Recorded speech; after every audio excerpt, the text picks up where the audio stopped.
J'entends parfois que la jeunesse serait synonyme d'un renouveau des idées politiques, qu'une nouvelle génération apporterait un regard frais sur le monde et permettrait de changer les choses. À la jeunesse, on oppose également la rigidité des structures, soutenant qu'elle serait capable de bousculer les codes. Pourtant, ce ne sont que des clichés. Cette idée a eu l'occasion d'être challengée en 2017 à l'Assemblée nationale, alors que la composition de l'hémicycle venait d'être rajeunie. Cela était en partie dû à la refonte du paysage politique avec la création d'un nouveau parti, La République En Marche, qui a permis de faire rentrer de nouveaux visages à l'Assemblée et au gouvernement, parmi lesquels des jeunes et des novices de la politique. Pourtant, quand on fait le bilan de cette législature, on observe finalement une politique aux pratiques assez classiques qui n'a pas permis de renverser la fameuse caste politique. Alors pourquoi ce décalage ? Quelle est la réalité des jeunes à l'Assemblée nationale ? Les jeunes sont-ils tous des novices en politique ? Quels obstacles se dressent face au renouveau qu'incarne la jeunesse, si tant est qu'elle l'incarne même ? Si vous ne me connaissez pas, moi c'est Léonard, ici vous êtes sur Néopolitique, une chaîne qui analyse les relations entre jeunesse et politique. Aujourd'hui la vidéo se centre autour de la problématique suivante: dans quelle mesure la jeunesse a-t-elle aujourd'hui le pouvoir à l'Assemblée nationale ? Pour répondre à ça, je me baserai sur l'analyse qu'en a fait le sociologue Étienne Ollion dans son livre Les candidats, novices et professionnels en politique, paru en 2021. On commencera par considérer les problèmes autour de la définition essentialiste de la jeunesse, avant d'aborder les obstacles auxquels sont confrontés les jeunes comme les novices, au moment de l'accession à l'Assemblée nationale, de l'imposition au sein de ses rangs, de la pérennisation de sa position, et enfin, on considérera les obstacles culturels à leur intégration. Allez, générique.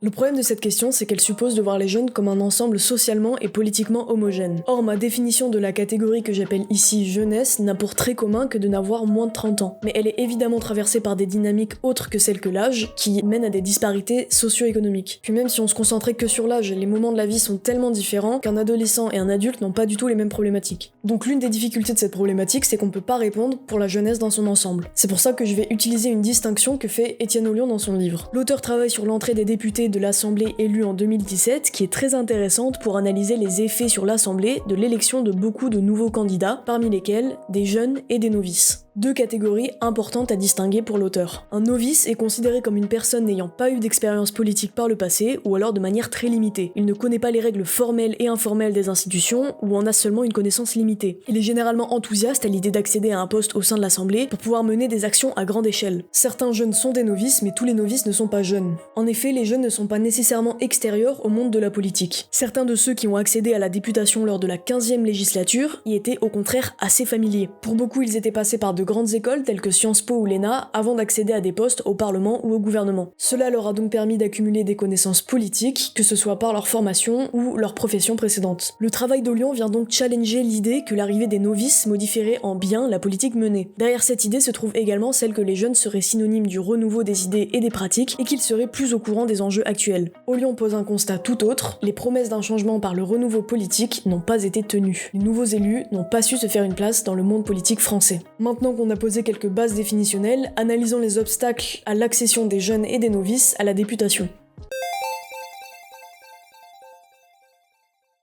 Il faut avoir en tête que depuis les années 70, la manière traditionnelle d'obtenir une place en tant qu'élu est basée sur une logique de file d'attente. Prenons l'exemple d'un militant lambda. Il s'encarte dans un parti, grimpe les échelons graduellement à différentes échelles et patiente derrière ceux qui ont plus d'expérience avant d'accéder au pouvoir. En attendant, il exerce d'autres fonctions à l'échelle locale, dans les mairies ou au conseil régional par exemple. Ou bien, il travaille pour des supérieurs comme assistant parlementaire. Durant ce temps, il acquiert des connaissances qu'il pourra réinvestir une fois élu. Cette logique exclut la jeunesse car elle prend du temps. C'est donc ce qui a favoriser les personnes plus âgées dans l'accession au pouvoir, en plus d'alimenter une rhétorique âge avancé et synonyme de connaissance avancée. C'est un moment où l'on développe des compétences ainsi qu'un réseau nécessaire pour connaître les rouages du monde politique auquel on va accéder et pouvoir tirer son épingle du jeu. Sauf qu'en 2017, un grand bouleversement se produit, la plupart des députés macronistes sautent cette file d'attente. En effet, le nouveau parti La République En Marche venait d'être créé et avait besoin de beaucoup de personnes en peu de temps. Il a donc recruté massivement via des formulaires sur internet. Résultat, beaucoup plus de jeunes qui maîtrisaient l'usage d'internet et de profils variés, novices comme expérimentés, ont pu devenir candidats du jour au lendemain sans avoir à passer par la file d'attente. À cause de cela, les élus novices sont perçus comme manquant de compétences sur les sujets techniques. Au-delà des obstacles dans l'accession au pouvoir pour les jeunes ou les novices, il existe aussi des connaissances qui ne s'acquièrent que par l'expérience de l'Assemblée nationale.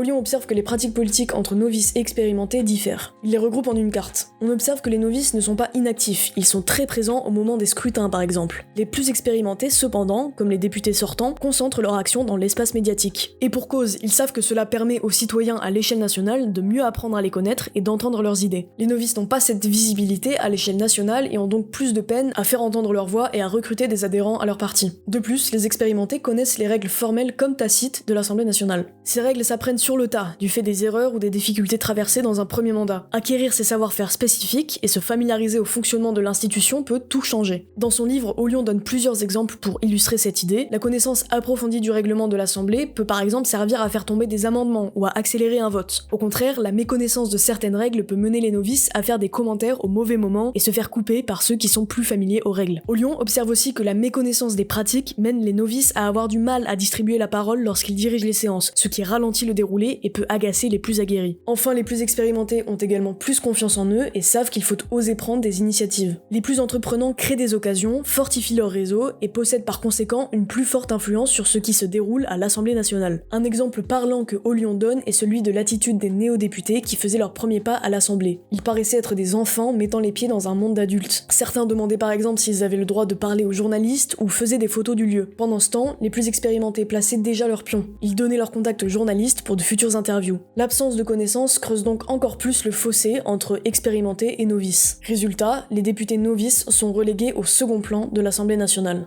On peut dire que réussir à s'imposer à l'Assemblée pour les novices est plus difficile, tout comme ça l'est d'y rester sans craquer. Réussir à s'imposer, c'est aussi savoir durer dans le temps long. Malheureusement, face à certaines désillusions, certains jeunes et ou novices réalisent qu'ils n'ont pas les épaules pour continuer leur carrière. L'une des principales raisons à cela est la méconnaissance du temps de la politique. Imaginez un député fraîchement élu, au terme d'une campagne de plusieurs mois, favorisant l'excitation d'intégrer une haute fonction. C'est une célébration, le député s'apprête logiquement à porter les revendications de ses citoyens avec fierté. Plein d'ambition et d'envie, il est prêt à s'impliquer à fond. Finalement, c'est la désillusion à cause de la lenteur du temps politique. En effet, les procédures, les révisions, les séances, les votes, tout ça, ça prend du temps. Et c'est normal, il n'est pas souhaitable que des lois qui affectent la vie de millions de personnes soient bâclées. Toujours est-il que ceux qui arrivent plein d'espoir voulant rapidement passer des amendements ou devenir rapporteurs sont contraints à attendre. Paradoxalement, il y a aussi une accélération du temps dans d'autres sphères de la fonction de député. L'emploi du temps devient chargé, il faut alterner entre la vie à Paris et le temps en circonscription. À cela s'ajoute la dureté du monde politique, dans lequel être une personne publique signifie être constamment mis en lumière et que les adversaires cherchent un prétexte pour attaquer leurs opposants, parfois pas seulement sur les idées. Une pression énorme associée à un rythme effréné peut mener certains à abandonner, surtout s'ils n'étaient pas préparés à cela. Ollion écrit que les personnes moins équipées à gérer cette violence en sont les premières victimes, et peuvent, sachant cela, décider de ne pas s'engager en politique ou reculer très vite. Ainsi, les moins préparés peuvent avoir tendance à s'auto-exclure de la députation, par peur, ou bien tentent le coup avant de se rétracter car c'est trop difficile. Et lorsque ce ne sont pas les députés qui quittent l'Assemblée, c'est parfois une culture qui pousse à rejeter les jeunes comme les novices.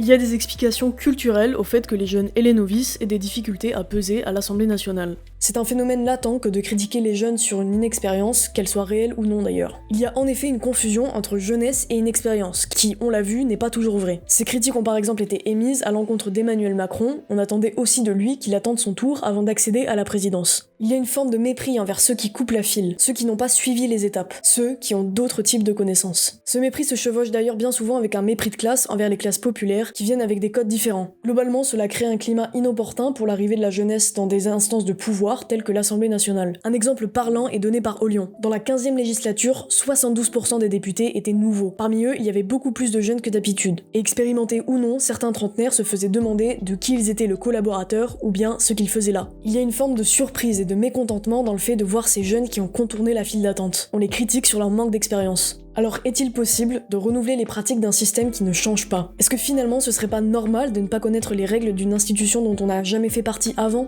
Cette forme de procès en incompétence envers les nouveaux arrivants empêche leur intégration immédiate et les pousse à leur tour à apprendre comment le système fonctionne pour répéter les comportements de ceux qui chapeautent l'Assemblée nationale. Aussi, le fait d'arriver avec de nouveaux codes ou l'absence de codes devrait permettre de faire entrer de nouvelles pratiques, de secouer la rigidité de l'ordre établi pour le faire évoluer. L'entrée des novices, mais aussi des jeunes qui ont souvent de nouveaux canaux d'expression et de politisation, comme les réseaux sociaux par exemple, devrait permettre aussi de faire évoluer l'Assemblée nationale avec son temps, et peut-être même de la sortir de ses blocages institutionnels. Cependant, il semble que l'Assemblée nationale ait encore des difficultés à renouveler ces pratiques. J'ai déjà abordé le sujet dans d'autres vidéos, si ça vous intéresse, je vous mets les liens dans les fiches et dans la description. Le constat est simple, le système politique tel qu'il est ne permet pas le renouvellement des pratiques ou des personnes. En 2025, les moins de 30 ans, c'est 3% de l'Assemblée nationale et 0,6% du Sénat. Alors pourquoi la caste politique n'a pas été renversée malgré le rajeunissement et la diversification, bien que relative, de l'Assemblée nationale en 2017 ? Eh bien selon Étienne Ollion, il ne suffit pas de changer les joueurs pour avoir une influence sur le résultat du match, c'est les règles du jeu qu'il faut réformer. Les institutions suivant les mêmes codes qu'avant et refusant d'évoluer avec leur temps, ceux qui avaient les connaissances et les astuces ont pu gagner plus facilement.